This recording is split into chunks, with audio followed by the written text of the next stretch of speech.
আসসালামু আলাইকুম। দেখেন আমার উপরে যে ভিডিওটা, এই অটোওয়ালা ড্রাইভার ভাই গাড়িটা বাঁচানোর জন্য অনেক চেষ্টা করে, কান্দাকাটি করে। তার পাশে পুলিশ প্রশাসন আছে, তারা আপনারা একটু ছেড়ে দিতে পারতেন। তাহলে তো সে বলতো না আমাকে সুযোগ দিয়েছে পুলিশেরা, কিংবা তাদেরকে আপনারা আগে জানানোর দরকার ছিল যেন তারা মেন রাস্তা না আসে। এখন তারা মেন রাস্তা আইসে এইভাবে ধরে গাড়িগুলারে চাপ দিয়ে ভেঙ্গা ফেলান। আপনারা এই গাড়িটা যদি আপনার হইতো তাহলে কি আপনি ভাঙতেন না। এখন গরিবের পেটে আপনারা যেন লাথি দেন, এটা কিন্তু ঠিক হচ্ছে না।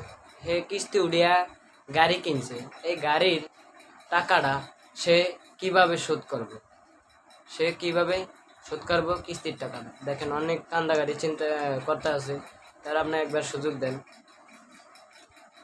সে গাড়িটা ধরে রাখছে, তাও আপনারা একটু সুযোগ দিলেন না,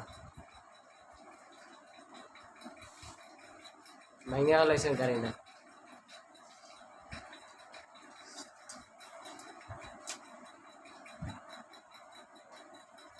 আচ্ছা, আপনারা অনেক প্রবাসের ভাই আছেন, অনেক টাকা পয়সা বিভিন্ন জায়গায় দান করেন, তারা পাশে থাকেন, থেকে কিছু টাকা দিয়ে তারা একটা গাড়ি কেনার সাহায্য।